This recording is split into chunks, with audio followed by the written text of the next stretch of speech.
क्या आप भी एक सॉफ्टवेयर टेस्टर बनना चाहते हैं और इसके लिए इंटरव्यू की तैयारी में लगे हुए हैं, या फिर आप एक स्टूडेंट हैं जो अपने सॉफ्टवेयर टेस्टिंग के कंसेप्ट को काफ़ी मजबूत करना चाहते हैं और इसमें और भी अच्छा बनना चाहते हैं? इन दोनों में से आप कोई भी हो, क्यों ना हो, आप बिल्कुल सही जगह पे आए हैं। इस वीडियो में मैं आपको बताऊंगा सॉफ्टवेयर टेस्टिंग के संबंध में कुछ ऐसे टॉपिक्स के बारे में जो जानना ज़रूरी है, जो आम इंटरव्यू में और वाइवा में पूछे जाते हैं। Software development life circle, SDLC किसे कहते हैं? यह सॉफ्टवेयर कंपनियों द्वारा इस्तेमाल किया जाने वाला एक ऐसा प्रोसेस है जिसकी मदद से वे कई नए सॉफ्टवेयर तैयार करते हैं। यह किसी हाई क्वालिटी वाले सॉफ्टवेयर को बनाने में इसको काफ़ी मदद करते हैं, जो कस्टमर की सारी मांगों को एक निर्धारित समय पर पूरा किया जा सके, जिसमें कई अलग अलग स्टेप्स शामिल हैं। पहला है प्लान। इसमें सारी ज़रूरतों को एनालाइज किया जाता है, साथ ही प्रोजेक्ट से जुड़े सारे स्कोप और रिस्क को पहचाना जाता है। दूसरा है डिफ़ाइन।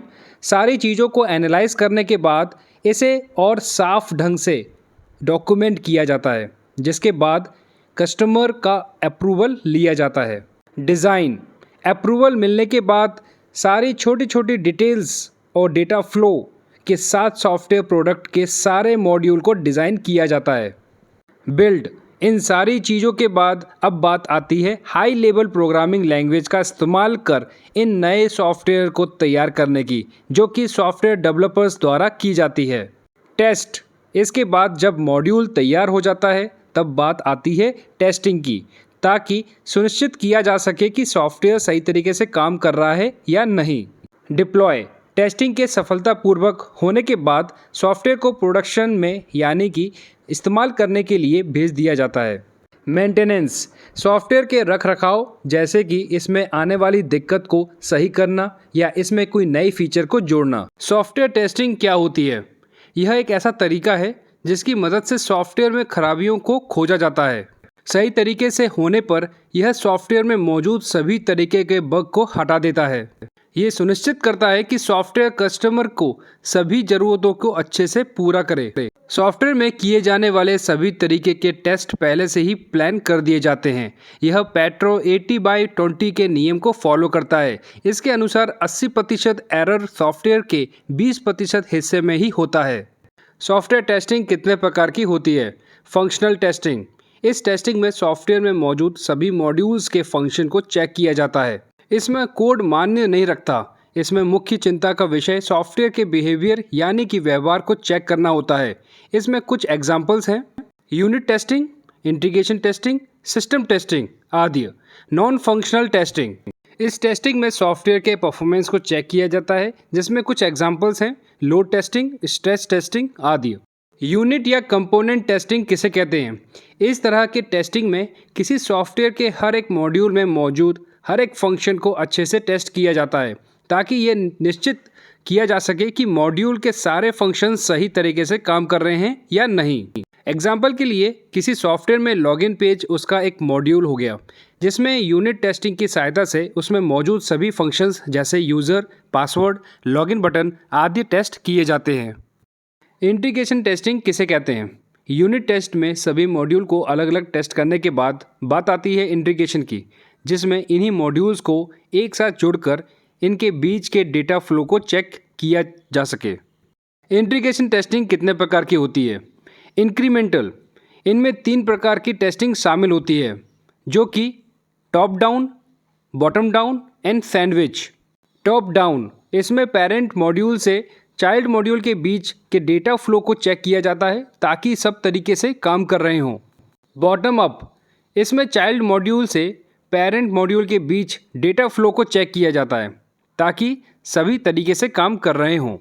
सैंडविच। यह टॉप डाउन और बॉटम डाउन का मिला हुआ रूप है। दूसरा है नॉन इंक्रीमेंटल। इसे बिग बैंग मेथड के नाम से भी जाना जाता है। इसमें सारे मॉड्यूल्स को एक साथ जोड़कर उनके बीच के डेटा फ्लो को चेक किया जाता है। सिस्टम सॉफ्टवेयर टेस्टिंग किसे कहते हैं? इसमें किसी सॉफ्टवेयर को एक पूरे तैयार सिस्टम की तरह टेस्ट किया जाता है, ठीक उसी तरह जैसे कि आम यूज़र आगे चलकर इसे इस्तेमाल करने वाला हो। यह ब्लैक बॉक्स के अंतर्गत आता है, जिसमें ज़्यादा ध्यान सिर्फ इसके इनपुट और आउटपुट पे दिया जाता है, ना कि इनिशियली ये काम कैसे कर रहा हो। इसे एंड टू एंड टेस्टिंग भी कहा जाता है, जो कि डेवलपर्स और टेस्टर के द्वारा की जाती है। एक्सेप्टेंस टेस्टिंग किसे कहते हैं? इस प्रकार के सॉफ्टवेयर टेस्टिंग में ये चेक किया जाता है कि एक नए सॉफ्टवेयर को इसके यूज़र या कस्टमर द्वारा अपनाया जा सकता है या नहीं। साथ ही इसमें यह भी टेस्ट किया जाता है कि सॉफ्टवेयर असली दुनिया में इस्तेमाल होने वाले डेटा के साथ सही तरीके से काम कर पाता है या नहीं। इसे कई और नामों से भी जाना जाता है, जैसे कि RBT red box testing, UAT user acceptance testing, FAT final acceptance testing. Reliability software किसे कहते हैं? इस सॉफ्टवेयर टेस्टिंग में यह चेक किया जाता है कि सॉफ्टवेयर कितना रिलायबल है। इसमें यह देखा जाता है कि एक सॉफ्टवेयर किसी निर्धारित समय में इसी काम को बिना फेल हुए कर सकता है या नहीं। एग्जाम्पल के लिए, अगर कोई माइनिंग सॉफ्टवेयर है जिसका काम माइनिंग करना है, तो ये टेस्ट किया जाएगा कि ये सॉफ्टवेयर लगातार 10 घंटे तक बिना फेल हुए काम कर सकता है या नहीं। यूजेबिलिटी टेस्टिंग किसे कहते हैं? इस सॉफ्टवेयर टेस्टिंग में ये टेस्ट किया जाता है कि एक आम यूज़र किसी एक सॉफ्टवेयर को कितने आसानी से इस्तेमाल कर सकता है। इसमें यह देखा जा सकता है कि यूज़र में कितनी स्किल होनी चाहिए कि ताकि वो सॉफ्टवेयर को जल्द से जल्द सीखकर उसका इस्तेमाल कर सके। इसे टेस्ट करने के कुछ फैक्टर्स होते हैं, जो कि सॉफ्टवेयर में आसान भाषा का इस्तेमाल हो, यह आसानी से सभी तक उपलब्ध हो, सॉफ्टवेयर यूज़र्स के लिए ये सही टेक्स्ट मैसेज दे, इनमें नेविगेशन अच्छा हो, सॉफ्टवेयर सही से एरर मैसेज दे सके, इसका डिज़ाइन यूज़र फ्रेंडली हो। स्मोक टेस्टिंग किसे कहते हैं? स्मोक टेस्टिंग किसी सॉफ्टवेयर का बेसिक और क्रिटिकल फंक्शन को पहले टेस्ट किया जाता है और उसे सही ढंग से काम करने पर ही आगे टेस्टिंग की जाती है। एग्जाम्पल के लिए, अगर किसी सॉफ्टवेयर का लॉगिन पेज सही तरीके से काम नहीं कर रहा है, तो उसमें यूज़र लॉगिन ही नहीं कर पाएगा और अपने आगे के कोई भी काम नहीं कर पाएगा।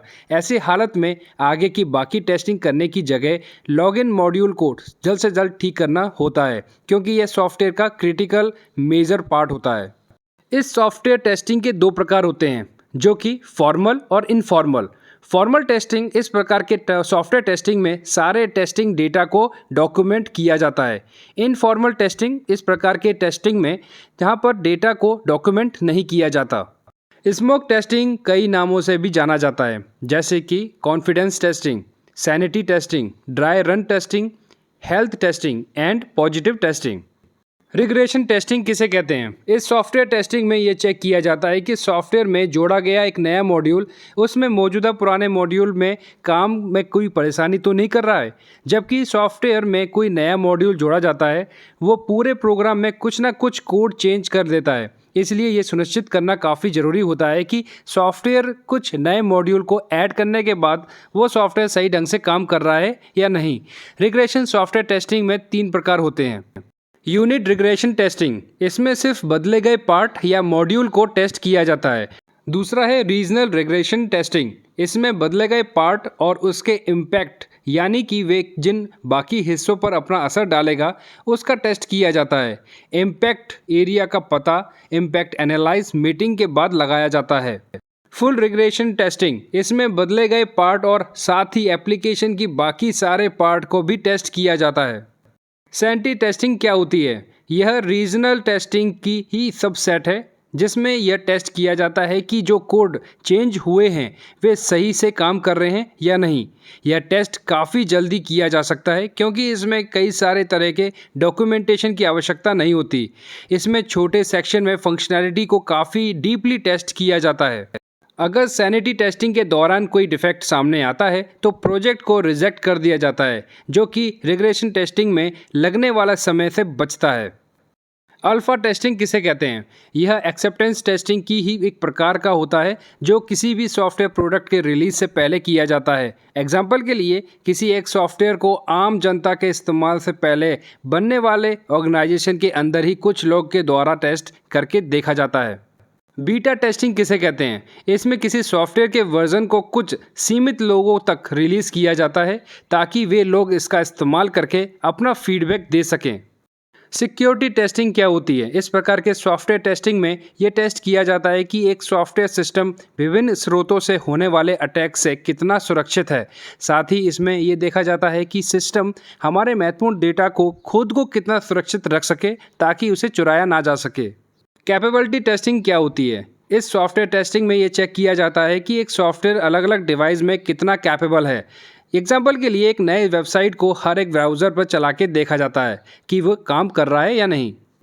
इंस्टॉलेशन टेस्टिंग क्या होती है? इस प्रकार के सॉफ्टवेयर टेस्टिंग में ये देखा जाता है कि इंस्टॉलेशन के बाद एक सॉफ्टवेयर अपनी एक्सपेक्टेशन के अनुसार काम कर रहा है या नहीं। रिकवरी टेस्टिंग किसे कहते हैं? इस प्रकार के सॉफ्टवेयर टेस्टिंग में ये टेस्ट किया जाता है कि अचानक किसी हार्डवेयर क्रैश या सॉफ्टवेयर फेल्यूर के बाद सिस्टम हमारे डेटा को रिकवर कर सकता है या नहीं। एग्जाम्पल के लिए हम अगर जीमेल में कोई मेल लिख रहे हैं और अचानक से सिस्टम बंद हो जाए तो ये चेक किया जा सकता है दोबारा जीमेल एप्लीकेशन खोलने पर हमारा लिखा हुआ मेल ड्राफ्ट मॉड्यूल में सेव हुआ है कि नहीं। कंप्लायंस सॉफ्टवेयर टेस्टिंग क्या है? कंप्लायंस का अर्थात होता है इंडस्ट्री स्टैंडर्ड। वो नियम होते हैं जिन्हें सरकार या बड़ी कंपनी द्वारा बनाया जाता है और इनका पालन करना इंडस्ट्री में मौजूदा सभी कंपनियों के लिए अनिवार्य होता है। इस टेस्टिंग में यह भी चेक किया जाता है कि कोई भी सॉफ्टवेयर बाजार में आने से पहले सभी निर्धारित नियमों का पालन करे ताकि आगे जाकर कंपनी को किसी भी तरीके की दिक्कत का सामना ना करना पड़े। यह नियम कुछ भी हो सकते हैं, जैसे कि सारे वेब पेज का रिस्पॉन्सिव होना या डेटा को अपने देश की सीमा से बाहर स्टोर ना करना इत्यादि। लोकलाइजेशन टेस्टिंग किसे कहते हैं? इस सॉफ्टवेयर टेस्टिंग में किसी निर्धारित जगह में इस्तेमाल होने वाले सॉफ्टवेयर वर्जन की क्वालिटी की टेस्ट की जाती है। यह सॉफ्टवेयर टेस्टिंग सिर्फ सॉफ्टवेयर के लोकल वर्जन पे ही की जाती है। इसमें यह सुनिश्चित किया जाता है कि एक सॉफ्टवेयर किसी निर्धारित रीजन में अच्छे से अच्छे इस्तेमाल किया जा सके।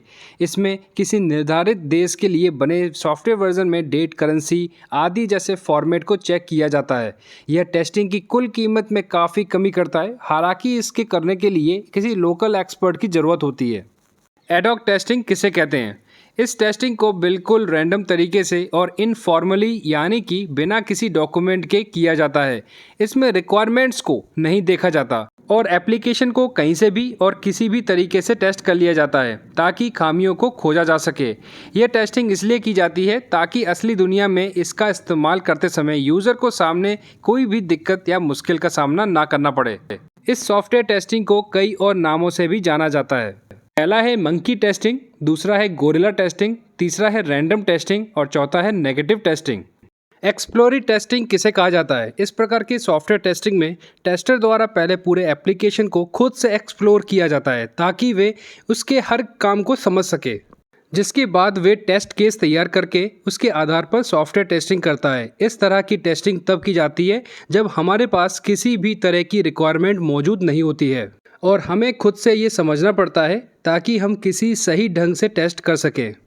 डिफेक्ट किसे कहा जाता है? जब सॉफ्टवेयर डेवलपमेंट अपनी कोडिंग के बाद किसी फीचर को चेक करता है और उन्हें एक्सपेक्टेड और एक्चुअल रिजल्ट में फ़र्क मिलता है तो उन्हें डिफेक्ट कहा जाता है और इस डिफेक्ट को डेवलपमेंट के समय ठीक किया जा सकता है। बग किसे कहा जाता है? जब सॉफ्टवेयर टेस्टिंग के दौरान किसी टेस्टर को एक्सपेक्टेड और एक्चुअल रिजल्ट प्राप्त होता है जिसमें फ़र्क मिलता है तो उसे बग कहा जाता है। और हम ये भी कह सकते हैं कि डिफेक्ट का ही इनफॉर्मल नाम होता है बग, जिसे एक टेस्टर द्वारा किसी डेवलपर के पास सही करने के लिए भेजा जाता है।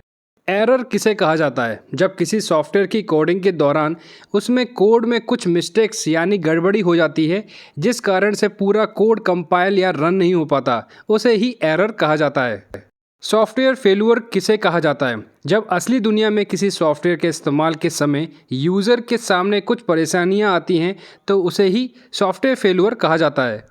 परफॉर्मेंस टेस्टिंग किसे कहते हैं? इस तरह के सॉफ्टवेयर टेस्टिंग में एप्लीकेशन में ज़्यादा लोड देकर उसकी स्टेबिलिटी और उसकी प्रतिक्रिया के समय यानी कि रिस्पॉन्स टाइम को चेक किया जाता है। स्टेबिलिटी, इसमें यह देखा जाता है कि जब किसी एप्लीकेशन को एक साथ काफ़ी लोग इस्तेमाल कर रहे हों तब वो कितना स्थिर तक रहता है। रिस्पॉन्स टाइम, इसमें ये देखा जाता है कि रिक्वेस्ट को सर्वर तक जाने, वहाँ पे किसी प्रोग्राम को रन करने और रिक्वेस्ट को वापस हमारे सिस्टम में लाने में कितना समय लगता है। लोड, यह यूज़र की संख्या होती है जो कि एप्लीकेशन को किसी एक निर्धारित यानी कि पर्टिकुलर समय में इस्तेमाल कर रहे होते हैं। सॉफ्टवेयर टेस्टिंग कितने प्रकार की होती है? यहाँ सॉफ्टवेयर टेस्टिंग 5 प्रकार की होती है। पहला है लोड टेस्टिंग। इसमें एप्लीकेशन को उसके डिज़ाइन के अनुसार निर्धारित या उससे कम लोड देकर उसकी स्टेबिलिटी या रिस्पॉन्स टाइम को चेक किया जाता है। स्ट्रेस टेस्टिंग, इस सॉफ्टवेयर में एप्लीकेशन में उसका डिज़ाइन के अनुसार निर्धारित से ज़्यादा लोड देकर उसकी स्टेबिलिटी और उस रिस्पॉन्स टाइम को चेक किया जाता है। स्केलेबिलिटी टेस्टिंग, इसमें एप्लीकेशन में उससे डिज़ाइन के अनुसार निर्धारित से ज़्यादा लोड देकर उसकी स्टेबिलिटी को और रिस्पॉन्स टाइम को चेक किया जाता है और साथ ही इसी एप्लीकेशन में उसे ब्रेक पॉइंट भी खोजा जाता है जहां एप्लीकेशन क्रैश हो जाता है। वॉल्यूम एंड फ्लूड टेस्टिंग, इस सॉफ्टवेयर टेस्टिंग में एप्लीकेशन के डेटाबेस में काफ़ी मात्रा में डेटा भर के उसकी स्टेबिलिटी और रिस्पॉन्स टाइम को चेक किया जाता है। शॉक एंड इंडोरेंस टेस्टिंग, इस प्रकार की सॉफ्टवेयर टेस्टिंग में किसी एप्लीकेशन में काफ़ी लंबे समय तक लोड देकर उसकी स्टेबिलिटी और रिस्पॉन्स टाइम को चेक किया जाता है।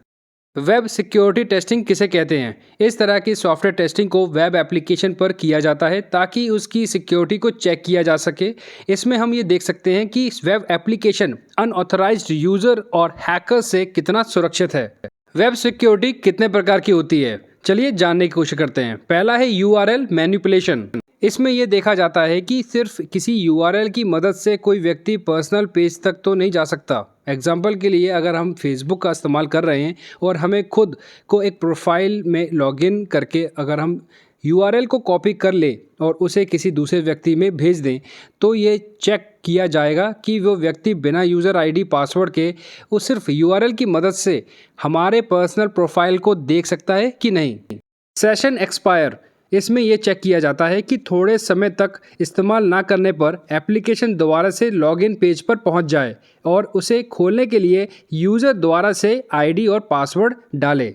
कई तरह के सॉफ्टवेयर्स होते हैं, खासकर बैंकिंग एप्लीकेशन में ये एक काफ़ी महत्वपूर्ण फीचर है जिसकी मदद से किसी भी तरह का फ्रॉड होने से रोका जा सकता है।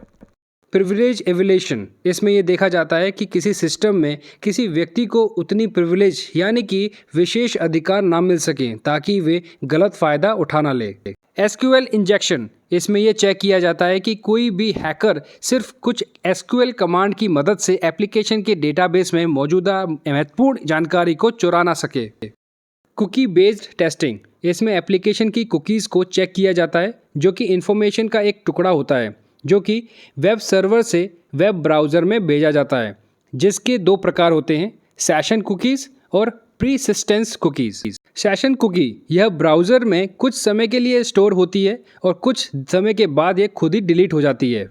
प्रिसिस्टेंट कुकी यह कंप्यूटर की मेमोरी हार्ड डिस्क में स्टोर होती है। यह खुद डिलीट नहीं होती, या तो यूज़र डिलीट कर सकता है या किसी एक्सपायरी डेट के बाद यह खुद डिलीट हो जाती हैं। क्रॉस साइट रिक्वेस्ट CSRF, इसमें यह टेस्ट किया जाता है कि एप्लीकेशन में URL इनक्रप्टेड है या नहीं। URL में किसी भी तरीके का सेंसिटिव डेटा जैसे कि ID, password, credit card details आदि मौजूद होनी नहीं चाहिए। क्रॉस साइट स्क्रिप्टिंग XSS, इसमें यह देखा जाता है कि वेब एप्लीकेशन को इस्तेमाल करने के दौरान उसमें किसी भी तरीके का पॉपअप्स ऐड ना आए जो कि किसी भी तरीके का फ्रॉड हो सकता है, जो शायद हमारे एप्लीकेशन के डेटा को भी डिलीट कर सकता है। सेवरिटी और प्रायोरिटी क्या है? सेवरिटी का मतलब होता है कि एक बग किसी एप्लीकेशन के काम और बिजनेस वर्कफ्लो को कितने हद तक प्रभावित कर सकता है। इसके 4 प्रकार होते हैं। ब्लॉकर, ये तब होता है जब कोई एप्लीकेशन खुल ही नहीं रही हो। दूसरा, क्रिटिकल, ये तब होता है जब एप्लीकेशन के महत्वपूर्ण फंक्शन ही काम नहीं कर रहे हों। मेजर, ये तब होता है जब एप्लीकेशन में कुछ छोटे मोटे फंक्शंस काम ना कर रहे हों, हालांकि उसमें सभी महत्वपूर्ण फंक्शन काम कर रहे हों। और आखिरी में है माइनर, ये काफ़ी साधारण बग होता है जो बिजनेस वर्कफ्लो में बिल्कुल भी प्रभावित नहीं करते, जैसे कि फॉन्ट, स्पेलिंग, कलर आदि। प्रायोरिटी उस महत्व और समय को निर्धारित करता है जिसमें हम उस बग को सही करना चाहते हों। उसी प्रकार से P0, P1, P2 आदि। और P1 के बाद नंबर जितने कम होते हैं प्रायोरिटी उतनी ज़्यादा बढ़ जाती है। हायर सेवरिटी और हायर प्रायोरिटी एग्जाम्पल के लिए कोई ऐसा एप्लीकेशन है जिसमें यूज़र लॉगिन नहीं कर पा रहा है, जिसे ब्लॉक टाइप भी कहा जाता है। हाई सेवरिटी और लो प्रायोरिटी एग्जाम्पल के लिए कोई एक रिपोर्ट जनरेटिंग एप्लीकेशन है जिसमें मंथली रिपोर्ट तो सही बना रहे हैं मगर ईयरली रिपोर्ट बनाने में परेशानी आ रही है, क्योंकि ईयरली रिपोर्ट ज़रूरत हर वक्त नहीं पड़ती, इसलिए वो लो प्रायोरिटी में रखते हैं जिसे आने वाले वर्जन में इसे सही किया जा सके। लो सेवरिटी और हाई प्रायोरिटी एग्जाम्पल के लिए लॉगिन डिज़ाइन या कलर में गड़बड़ी, हालांकि बिजनेस वर्कफ्लो में नहीं रुकते मगर उनके कारण एप्लीकेशन दिखने में ख़राब लगती है, जिस कारण उन्हें जल्द से जल्द सही किया जाता है।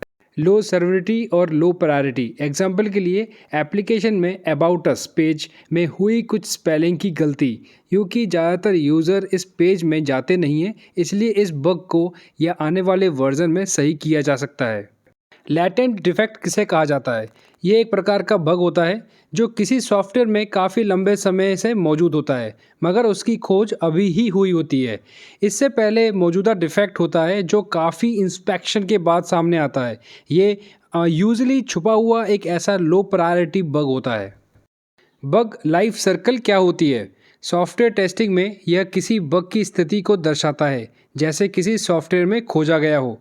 इसका इस्तेमाल किसी बग की करंट स्टेटस पे नज़र रखने के लिए किया जाता है ताकि आसानी से फिक्स किया जा सके। इसे डिफेक्ट लाइफ सर्कल के नाम से भी जाना जाता है। डिफेक्ट स्टेटस क्या है? यह बग लाइफ सर्कल में किसी बग की वर्तमान स्थिति को दर्शाता है। इसका उद्देश्य बग की वर्तमान स्थिति पर नज़र रखना होता है ताकि बग लाइफ सर्कल में हो रही प्रोसेस को समझा जा सके। डिफेक्ट स्टेटस के अलग अलग स्टेटस क्या हैं? इसमें कई अलग अलग परिस्थितियां हैं। पहला है न्यू। जब कोई बग पहले बार सामने आता है तो उसे न्यू के स्टेटस में रखा जाता है। असाइंड, किसी बग को मिटाने के बाद उसमें डेवलपमेंट टीम के पास भेजा जाता है, तब उसका स्टेटस असाइंड में बदल जाता है।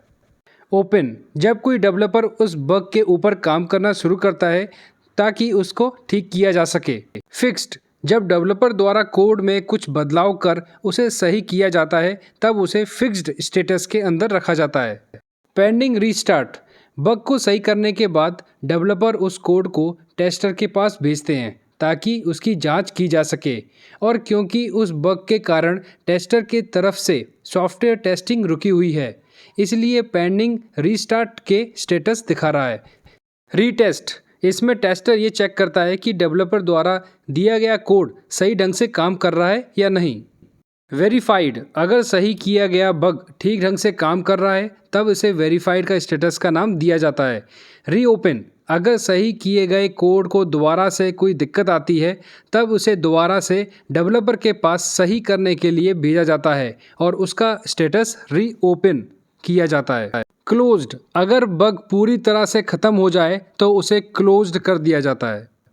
नॉट अ बग, अगर खोजा गया बग किसी एप्लीकेशन के महत्वपूर्ण फंक्शनैलिटी में कोई दिक्कत नहीं लाए तो उसे नॉट अ बग का स्टेटस मिलता है।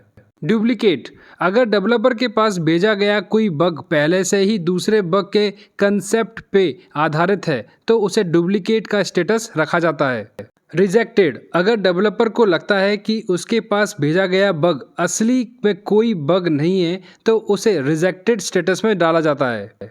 डेफर्ड, अगर खोजा गया कोई बग एप्लीकेशन में कुछ ज़्यादा दिक्कत नहीं दे सकता और आने वाले वर्जन में इसे सही किया जा सकता है तो उसे डेफर्ड का स्टेटस में रखा जाता है। टेस्ट केस और टेस्ट सिनेरियो में क्या अंतर है?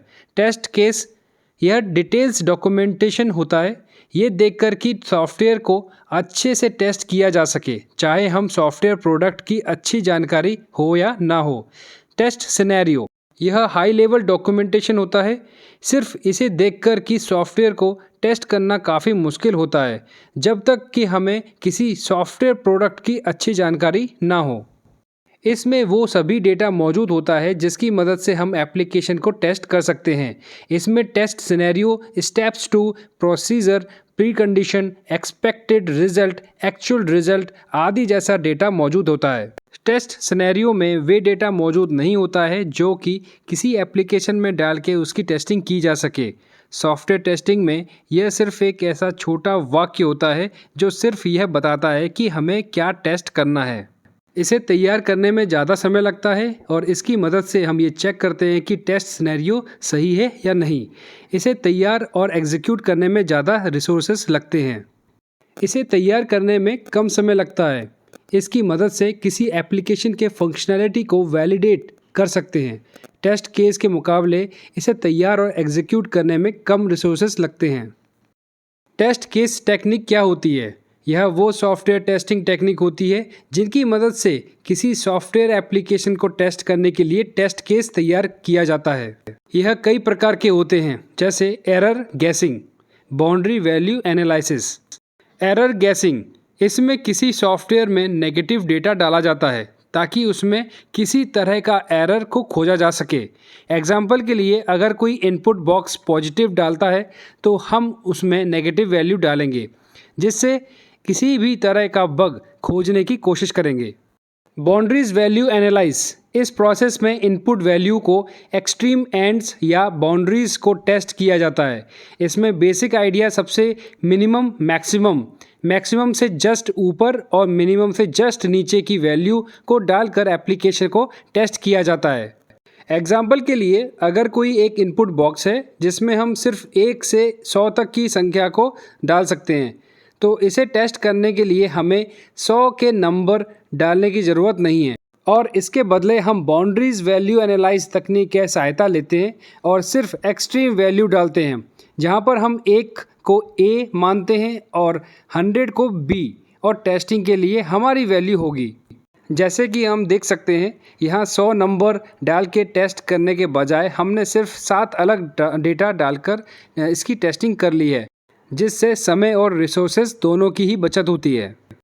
इक्विवेलेंस पार्टीशनिंग क्या होता है? इसमें हम किसी टेस्ट कंडीशन को अलग अलग ग्रुप में डिवाइड कर देते हैं और अगर ग्रुप में एक डेटा टेस्ट पास हो जाता है तो पूरे ग्रुप ही पास मान लिया जाता है, और अगर ग्रुप कोई डेटा टेस्टिंग में फेल हो जाता है तो पूरा ग्रुप ही को फेल कर दिया जाता है।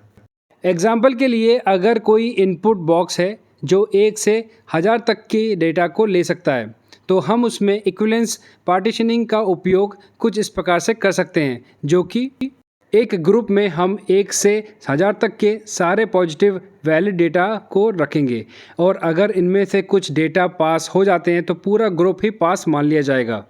एक ग्रुप में हमने सभी डेटा को मिनिमम वैल्यू के नीचे, यानी कि 1 के नीचे लिखा है, जिसे हर एक डेटा इनवैलिड होना चाहिए। एक ग्रुप है, हमारे पास सभी डेटा मैक्सिमम वैल्यू को, यानी कि 1000 के ऊपर हमने इनको इनपुट किया है, जिसमें हर एक डेटा इनवैलिड होना चाहिए। हर एक ग्रुप से डेटा को तैयार करने के लिए हमें बाउंड्री वैल्यू एनालाइज तकनीक का सहायता लेना चाहिए। डिसीजन टेबल, इसमें एक से ज़्यादा लॉजिक वाले कंडीशन को टेस्ट डेटा को तैयार किया जाता है। एग्जाम्पल के लिए, अगर कोई फूड ऐप है जिसमें कंडीशंस कुछ ऐसी हैं, न्यू ग्राहक को 15% डिस्काउंट, रिपीट ग्राहक को 10% डिस्काउंट और कूपन कोड वाले ग्राहक को 30% डिस्काउंट। इस टेबल की मदद से आप देख सकते हैं, जहां T लिखा है उसका मतलब ट्रू होता है और फॉल्स का मतलब F से डिनोट किया गया है। इसमें कंडीशन के हिसाब से सारे डेटा को ऐसे ही टेबल के रूप में तैयार किया जाता है, जिसकी मदद से बाद में इसकी टेस्टिंग की जाती है। इस टेबल में नियम होते हैं, number of test case, number of rules and second number of rules, और इस तकनीक का कॉज इफेक्ट टेबल के नाम से भी जाना जाता है। स्टेट ट्रांजिशन टेक्निक किसे कहते हैं? इसमें किसी सॉफ्टवेयर सिस्टम को अलग अलग स्टेट और स्क्रीन पे टेस्ट किया जाता है और इसमें बहुत सारे अलग अलग स्टेट और फेसेस को टेस्ट किया जाता है। एग्जाम्पल के लिए, अगर किसी फूड ऐप में कोई व्यक्ति अपना पासवर्ड 3 बार गलत डालता है तो वह खुद से ब्लॉक हो जाना चाहिए। तो ये शुरू से लेके तीनों अटेम्प्ट तक एप्लीकेशन को पूरी तरह टेस्ट किया जाएगा ताकि सुनिश्चित किया जा सके कि हर एक स्टेज सही से काम कर रही है। टेस्ट प्लान के अलग अलग स्टेट क्या हैं? टेस्ट प्लान के अलग अलग स्टेट कुछ इस प्रकार के हैं। पहला है ऑब्जेक्टिव्स। इसमें टेस्ट प्लान को लिखने और एम को रखा जाता है। स्कोप, इसमें यह देखा जाता है कि कौन सा फीचर को टेस्ट किया जाएगा और कौन सा नहीं। टेस्टिंग मेथडोलॉजी, इसके ये तय किया जाता है कि एप्लीकेशन किस तरह की सॉफ्टवेयर टेस्टिंग की जाएगी। अप्रोच, इसमें यह देखा जाता है कि फ्यूचर में एप्लीकेशन किस तरह की टेस्ट की जाएंगे। एजम्पशन, इसमें प्रोजेक्ट के अनुसार कई तरह के एजम्पशन किए जाते हैं। रिस्क, इसमें प्रोजेक्ट से जुड़े सभी रिस्क को लिखा जाता है जो कि किसी एजम्पशन से गलत हिसाब होने पर सामने आते हैं। बैकअप, इसमें वे सारे तरीके रखे जाते हैं जो कि किसी भी तरह के रिस्क को दूर करने में काम आते हैं। रोल एंड रिस्पॉन्सिबिलिटी, इसमें सॉफ्टवेयर टेस्टिंग टीम से जुड़े सभी लोगों के रोल और रिस्पॉन्सिबिलिटी लिखे जाते हैं। शेड्यूलिंग, इसमें सॉफ्टवेयर टेस्टिंग से जुड़े सभी कार्यों के स्टार्ट और एंडिंग टाइम को नोट किया जाता है। डिफेक्ट ट्रैकिंग, इसमें यह देखा जाता है कि किस प्रकार और कौन से टूल का इस्तेमाल सॉफ्टवेयर टेस्टिंग के दौरान बग को ट्रैक करने के लिए किया जाता है। टेस्ट एनवायरनमेंट, ये वो एनवायरनमेंट होता है जिसमें सॉफ्टवेयर टेस्टिंग टीम किसी सॉफ्टवेयर को टेस्ट करती है। एंट्री एंड एग्जिट क्राइटेरिया, यह वो कंडीशन होती है जिन्हें किसी भी तरह की टेस्टिंग से दूसरी तरह के सॉफ्टवेयर टेस्टिंग की तरफ आगे बढ़ने से पहले पूरा करना आवश्यक होता है। टेस्ट ऑटोमेशन, इसमें यह देखा जाता है कि एप्लीकेशन के कौन से फीचर को ऑटोमेटेड टूल्स की मदद से टेस्ट किया जाएगा। डिलीवरेबल, ये वो डॉक्यूमेंट होते हैं जिन्हें सॉफ्टवेयर टीम द्वारा कस्टमर को दिए जाते हैं जिसमें कि टेस्ट से जुड़े सभी संबंधित डॉक्यूमेंट होते हैं। स्मोक टेस्टिंग और सैनिटी टेस्टिंग में क्या अंतर है? स्मोक टेस्टिंग का उपयोग एप्लीकेशन की स्टेबिलिटी को टेस्ट करने के लिए किया जाता है। सैनिटरी टेस्टिंग का इस्तेमाल एप्लीकेशन की रैशनैलिटी को टेस्ट करने के लिए किया जाता है। स्मोक टेस्टिंग डेवलपर और टेस्टर दोनों के द्वारा ही की जाती है, वहीं सैनिटरी टेस्टिंग सिर्फ टेस्टर द्वारा ही की जाती है। स्मोक टेस्टिंग को डॉक्यूमेंट किया जाता है मगर सैनिटरी टेस्टिंग को डॉक्यूमेंट नहीं किया जाता। स्मोक टेस्टिंग किसी एप्लीकेशन के क्रिटिकल फंक्शनैलिटी को वेरीफाई करता है, वहीं सैनिटरी टेस्टिंग एप्लीकेशन में जुड़ गए नए फीचर को वेरीफाई करता है। स्मोक टेस्टिंग पूरे एप्लीकेशन सिस्टम को वेरीफाई करती है, वहीं सैनिटरी टेस्टिंग सिर्फ एक विशेष कंपोनेंट को वेरीफाई करता है। स्मोक टेस्टिंग एक्सेप्टेंस टेस्टिंग का सबसेट होता है, वहीं सैनिटरी टेस्टिंग रिग्रेशन टेस्टिंग का सबसेट होता है। सिस्टम टेस्टिंग और इंटीग्रेशन टेस्टिंग में क्या अंतर है? सिस्टम सॉफ्टवेयर टेस्टिंग में पूरे एप्लीकेशन सिस्टम को एक बार में टेस्ट किया जाता है, वहीं इंटीग्रेशन टेस्टिंग में एप्लीकेशन में मौजूद दो कंपोनेंट्स के बीच कनेक्शन और डेटा फ्लो को टेस्ट किया जाता है। सिस्टम टेस्टिंग को इंटीग्रेशन टेस्टिंग के बाद किया जाता है, वहीं इंटीग्रेशन सॉफ्टवेयर टेस्टिंग को यूनिट टेस्टिंग के बाद किया जाता है। सिस्टम टेस्टिंग में सिर्फ ब्लैक बॉक्स टेस्टिंग तकनीकों का इस्तेमाल किया जाता है, वहीं इंटीग्रेशन टेस्टिंग में वाइट बॉक्स और ब्लैक बॉक्स दोनों तकनीकों का इस्तेमाल किया जाता है। सिस्टम सॉफ्टवेयर टेस्टिंग में फंक्शनल और नॉन फंक्शनल दोनों ही तरह के टेस्टिंग की जाती है, वहीं इंटीग्रेशन टेस्टिंग में आपस में जुड़े कंपोनेंट्स के फंक्शनल पहले टेस्ट किए जाते हैं। सिस्टम टेस्टिंग में परफॉर्मेंस टेस्टिंग, सिक्योरिटी टेस्टिंग आदि जैसी तकनीकों का इस्तेमाल किया जाता है, वहीं इंटीग्रेशन सॉफ्टवेयर टेस्टिंग में top down, bottom down, big bang आदि जैसी तकनीकों का इस्तेमाल किया जाता है। फंक्शनल टेस्टिंग और सिस्टम टेस्टिंग में क्या अंतर है? फंक्शनल टेस्टिंग सिस्टम टेस्टिंग का ही एक पार्ट होता है जिसका उद्देश्य एप्लीकेशन में मौजूद फंक्शंस को सही काम को सुनिश्चित करना होता है, वहीं सिस्टम टेस्टिंग का उद्देश्य यह सुनिश्चित करना होता है कि पूरी तरह से तैयार एप्लीकेशन सिस्टम सारी रिक्वायरमेंट्स को पूरा कर रही है या नहीं। फंक्शनल टेस्टिंग एप्लीकेशन के सारे फंक्शनैलिटी को टेस्ट करता है जिसमें स्ट्रेस, लोड, सिक्योरिटी आदि जैसे फैक्टर्स शामिल होते हैं। सिस्टम टेस्टिंग में एंड प्रोडक्ट के सारे इंटरनल और एक्सटर्नल कंपोनेंट्स की जांच की जाती है। फंक्शनल टेस्टिंग के लिए मैनुअल और ऑटोमेशन दोनों की सॉफ्टवेयर तरीकों का इस्तेमाल किया जाता है, वहीं सिस्टम टेस्टिंग के लिए ऑटोमेशन टूल का इस्तेमाल काफ़ी उपयोगी होता है। फंक्शनल टेस्टिंग यह वर्णन करती है कि एक सॉफ्टवेयर क्या क्या कर सकती है, वहीं सिस्टम टेस्टिंग यह वर्णन करती है कि एक सॉफ्टवेयर प्रोडक्ट कितने अच्छे से काम कर सकती है। डिफेक्ट या बग के क्या कारण हो सकते हैं? किसी सॉफ्टवेयर टेस्टिंग में डिफेक्ट या बग के पाए जाने के कई कारण हो सकते हैं। पहला, रॉन्ग इम्प्लीमेंटेशन, यानी कि कोड का गलत इस्तेमाल। दूसरा, मिसिंग इम्प्लीमेंटेशन, किसी फीचर को नया जोड़ देना। तीसरा, एक्स्ट्रा इम्प्लीमेंटेशन, ज़्यादा फीचर जोड़ देना। स्टैटिक और डायनेमिक टेस्टिंग में क्या अंतर है? स्टैटिक टेस्टिंग, इसे सॉफ्टवेयर टेस्टिंग को वेरिफिकेशन के तौर पर किया जाता है। इसमें कोड और रिक्वायरमेंट को रिव्यू किया जाता है। यह सॉफ्टवेयर को डिप्लॉय होने से पहले किया जाता है। डायनेमिक टेस्टिंग में सॉफ्टवेयर टेस्टिंग को वैलिडेट के तौर पर किया जाता है। इसमें कंपोनेंट्स, इंटीग्रेशन, सिस्टम टेस्टिंग आदि जैसे काम शामिल हैं। इसे सॉफ्टवेयर को डिप्लॉय होने के बाद किया जाता है। स्टैटिक टेस्टिंग, यह डिफेक्ट को रोकने के लिए किया जाता है। यह कम कॉस्टली होता है। इसे डेवलपमेंट की शुरुआती स्टेज में किया जाता है। डायनामिक टेस्टिंग, इसे बाद में डिफेक्ट को खोजने और उसे सही करने के लिए किया जाता है। यह ज़्यादा कॉस्टली होता है। इसे डेवलपमेंट की आखिरी स्टेज में किया जाता है। स्टैटिक टेस्टिंग में इसे शुरुआती स्टेज में ही किसी पोटेंशियल डिफेक्ट को खोजने के लिए किया जाता है। इसे करते वक्त सॉफ्टवेयर हमारे सामने तैयार नहीं होता है। डायनेमिक टेस्टिंग में इसे आखिरी स्टेज में डिफेक्ट को पकड़ने के लिए किया जाता है। इसे करते वक्त सॉफ्टवेयर हमारे सामने इस्तेमाल के लिए तैयार होता है। डिफेक्ट क्लस्टरिंग किसे कहा जाता है? ये तब होता है जब कुछ मॉड्यूल्स में सॉफ्टवेयर में मिलने वाले ज़्यादातर बग्स होते हैं जो कि किसी ऑपरेशनल फेल्यूर का कारण बनते हैं।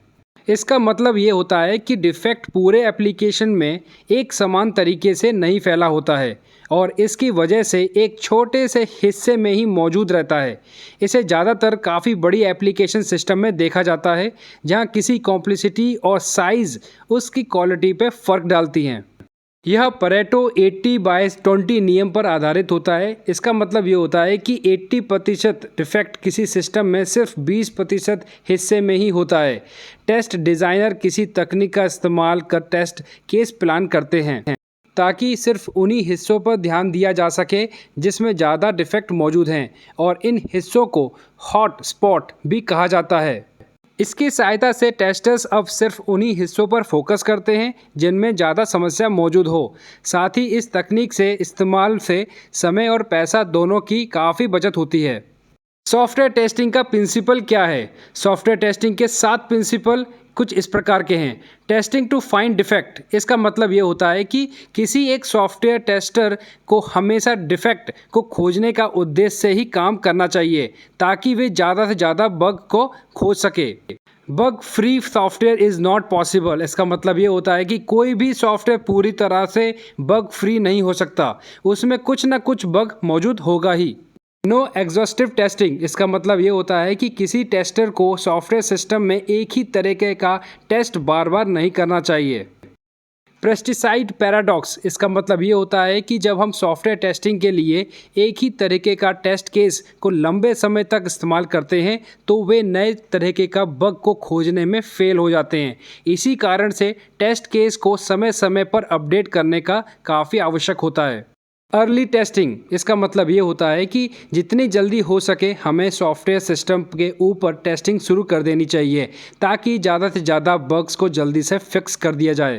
कंटेंट बेस्ड, इसका मतलब ये होता है कि हमेशा रियल लाइफ में ज़रूरत के हिसाब से ही सॉफ्टवेयर टेस्टिंग को पूरा करना चाहिए।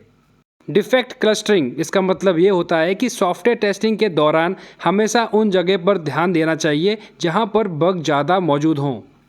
सॉफ्टवेयर टेस्टिंग लाइफ सर्कल क्या है? यह एक तरीके का प्रोसेस है जिसकी मदद से एक सॉफ्टवेयर कंपनी किसी सिस्टम को सॉफ्टवेयर टेस्टिंग करती है।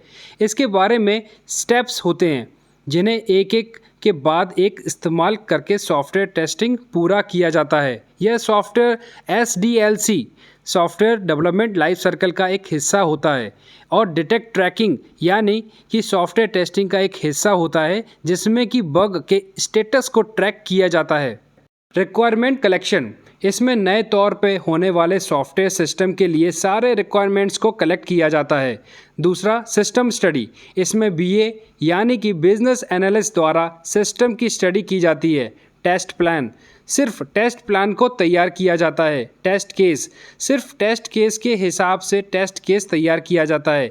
एग्जीक्यूशन, यहाँ सिर्फ टेस्ट केस को रन करके सॉफ्टवेयर टेस्टिंग की जाती है।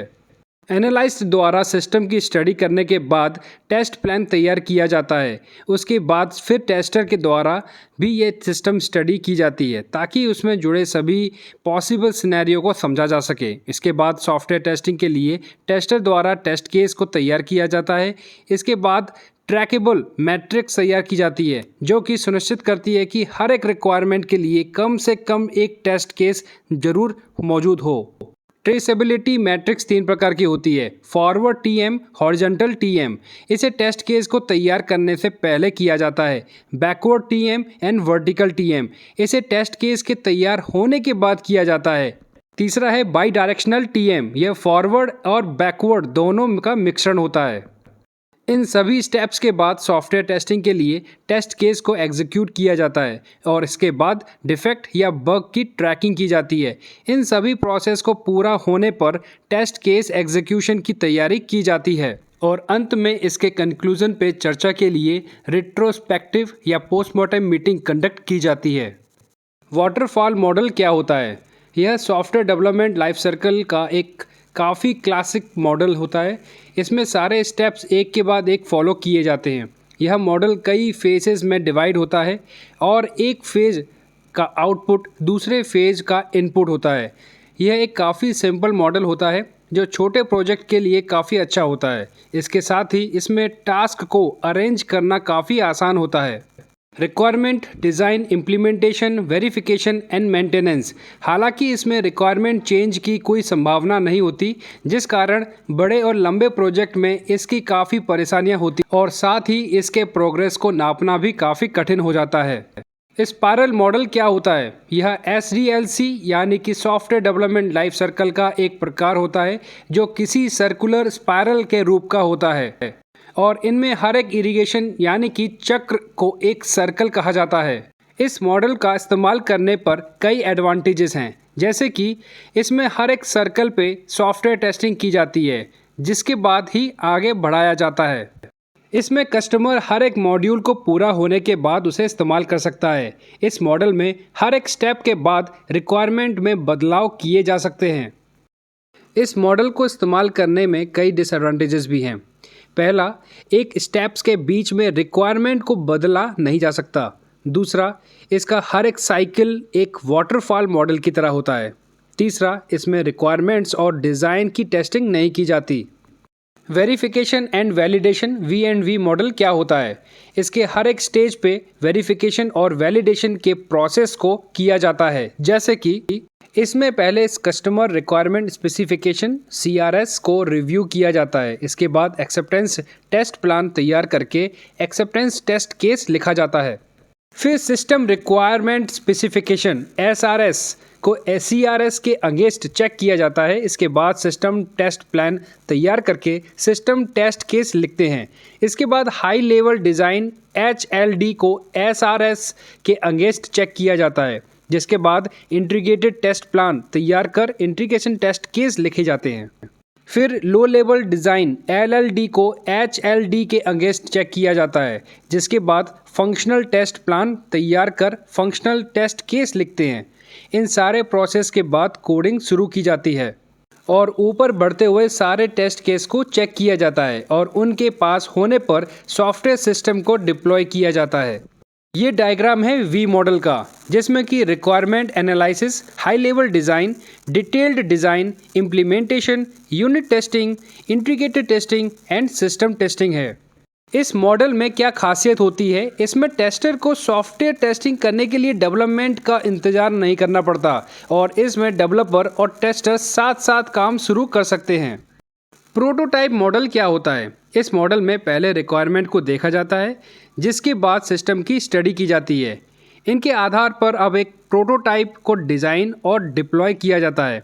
इसके बाद इसे तैयार डिज़ाइन की टेस्टिंग की जाती है और इसमें कोई खामी या एरर मिलने पर इसे दोबारा से डिज़ाइनर डेवलपमेंट के लिए भेज दिया जाता है।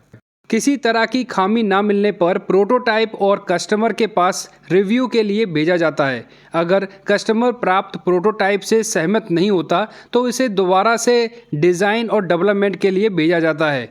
अगर कोई कस्टमर प्राप्त प्रोटोटाइप से सहमत है तो उसे प्रोटोटाइप को ओरिजिनल डिज़ाइन के लिए भेज दिया जाता है। इसके बाद इसकी कोडिंग की जाती है और फिर टेस्टिंग की जाती है, तब जाकर इसे कस्टमर के सिस्टम में इंस्टॉल किया जाता है।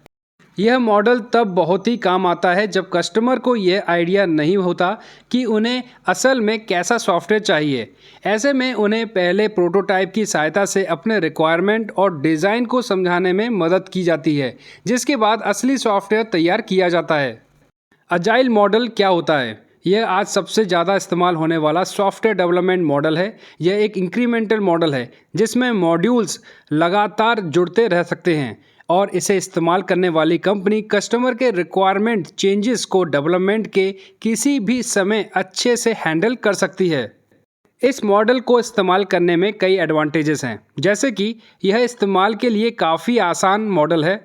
डेवलपमेंट के लिए भी किसी भी स्टेज में रिक्वायरमेंट चेंजेस अलाउ करती है। इसमें मॉड्यूल्स काफ़ी जल्दी रिलीज़ हो जाते हैं। इसका मेन उद्देश्य मॉड्यूल को जल्दी रिलीज़ कर कस्टमर की सेटिस्फैक्शन को हासिल करना होता है। इसमें डेवलपर्स, टेस्टर्स, बिजनेस एनालिस्ट और कस्टमर्स के बीच कम्युनिकेशन काफ़ी अच्छा होता है। इसमें हमेशा मीटिंग्स होती रहती हैं ताकि कस्टमर्स तक एक अच्छी क्वालिटी का सॉफ्टवेयर पहुंचा जा सके। इस मॉडल को इस्तेमाल करने से कई डिसएडवांटेजेस भी हैं। इसमें डिज़ाइन और डॉक्यूमेंटेशन पर कम फोकस किया जाता है। इस सॉफ्टवेयर टेस्टिंग और डेवलपमेंट मॉडल में लंबे समय तक चलने वाले प्रोजेक्ट को हैंडल करना काफ़ी मुश्किल हो जाता है। इसमें ज़्यादातर सीनियर डेवलपर्स और टेस्टर ही डिसीजन लेते हैं, जिस कारण से किसी प्रोजेक्ट में जूनियर डेवलपर्स और टेस्टर का दायरा यानी कि स्कोप काफ़ी कम हो जाता है।